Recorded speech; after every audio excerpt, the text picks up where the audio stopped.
और ज्योमेट्री तो बस खुदा ही पहना, मैंने भगवान ही बचाए। अ ब ज की जगह अ ज ब लिख दिया और सारे नंबर कर लिया। अब यहाँ ध्यान दीजिएगा, ठीक है, यहाँ ध्यान दीजिएगा। एंगल अ ब ज माने ए बी सी।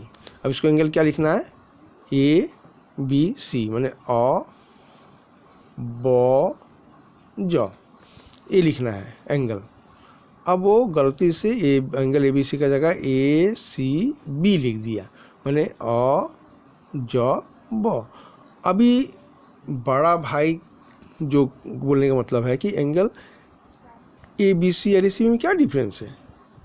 यहाँ भी ए है, यहाँ भी ए है, यहाँ भी बी है, यहाँ भी बी है, यहाँ भी सी है, यहाँ भी सी है, तो फिर दोनों में क्या डिफरेंस है। एंगल ए बी सी लिखना था, किताब में ए बी सी है तो हम ए सी बी लिख दिया, तो बस टीचर क्या करेगा, सीधा काट कर 0 बैठा देगा।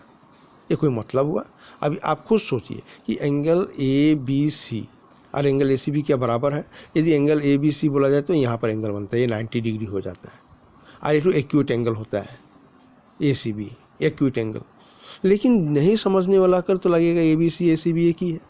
तो कुछ स्टूडेंट ऐसा होता है बड़ा भाई के जैसा, जो लोग को लगता है कि टीचर ही गलत है, हमेशा टीचर को गलत समझता है, और नतीजा वही होता है जो बड़ा भाई का हो रहा है, जो बार बार फेल होता है। तो यहाँ पर यही बात यहाँ पर समझाया कि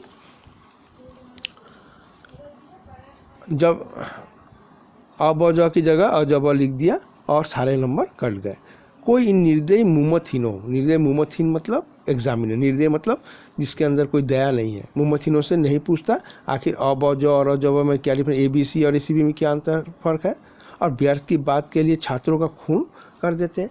व्यर्थ की बातों के लिए छात्रों का खून करने का मतलब सीधा रेड पेन उठाते हैं और क्रॉस करके 0 बैठा देते हैं, सीधा मतलब क्रॉस कर देता है 0, छात्रों का खून करना हो गया, ठीक है। तो अब कौन समझाए बड़ा भाई को कि ए बी सी और ए सी बी एक ही चीज़ नहीं है।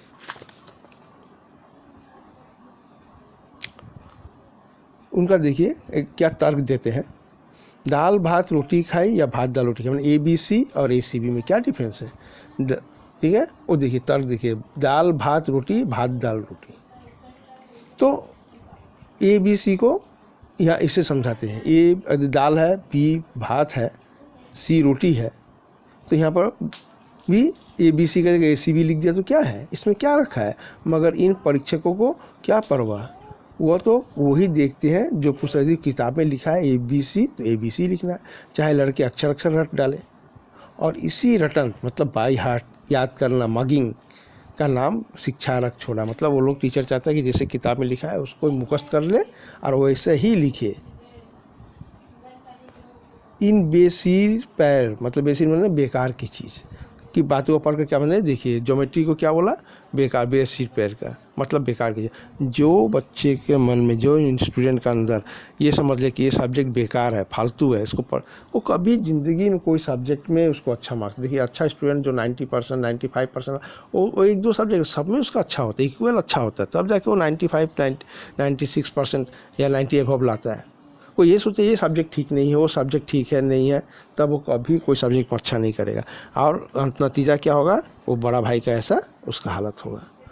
तो बिना सोचे समझे जो पढ़ता है, बिना कॉन्सेप्ट क्लियर करके पढ़ता है, बिना कॉन्सेप्ट क्लियर किए, तो उसके लिए A B C A C B की बात है, नतीजा बड़ा भाई का होता है, ठीक है। इसका मतलब इस रेखा पर लंब गिरा दो, इस रेखा पर लंब गिरा दो मतलब क्या हो गया कि ये लंब, ये हो गया इस रेखा पर, मतलब आधार, आधार मतलब परपेंडिकुलर, लंब मतलब परपेंडिकुलर। तो ऐसा बोला है कि इस आधार पर लंब गिरा दो, मतलब बेस पर परपेंडिकुलर बना दो, परपेंडिकुलर बना दो, इस रेखा पर लंब गिरा दो, मतलब बेस पर लंब मतलब परपेंडिकुलर। तो आधार लंब से दुगना, आधार मतलब यदि माने ज्योमेट्री का है कि यदि बेस के ऊपर में एक परपेंडिकुलर बना देने से क्या होता है, बेस जो है परपेंडिकुलर से डबल हो जाता है। अब इसका रीज़न पूछिए कैसे हुआ, तो लाइन खींचेगा इधर इधर फिर इधर फिर इधर, ऐसे खींचकर दुनिया भर का वो मतलब निकालने लगेगा। और क्या होगा, बड़ा भाई कहता है कितना मतलब शुरू करेगा लाइन खींच के कि मेरे मतलब सब दिमाग से ऊपर जाएगा, इसलिए आधा हो पूरा हो चौगुना मैंने 4 टाइम्स हो, मेरी बला से मतलब मेरे समझ के बाहर में जाए। लेकिन परीक्षा में पास करना है तो ये सब खुराफात माने फालतू चीज़ याद करनी पड़ेगी। देखिए फिर यहाँ पर ही बोला खुराफात, गलत, जिसका कोई अर्थ नहीं है, निरर्थक चीज़ याद करना ही पड़ेगा। तो ऐसे ऐसे जो स्टूडेंट होते हैं जो बिना सोचे पढ़ते हैं, हर चीज़ को दिमाग में पहले रख लिया कि बेकार की चीज़ है, फालतू चीज़ है, उसका नतीजा वही बड़ा भाई का ऐसा ही होगा। ज़िंदगी भर वो फेल हो के बूढ़ा हो जाएगा, कभी आगे पढ़ने नहीं सकेगा। और छोटा भाई जैसा स्टूडेंट वो हमेशा चीज़ को कॉन्सेप्ट क्लियर करके पढ़ता है, जिसका कारण यही क्लास में टॉपर आता है। तो यहाँ तक आज रखेंगे, बाकी कोई प्रॉब्लम से आप लोग पूछिएगा, ठीक है।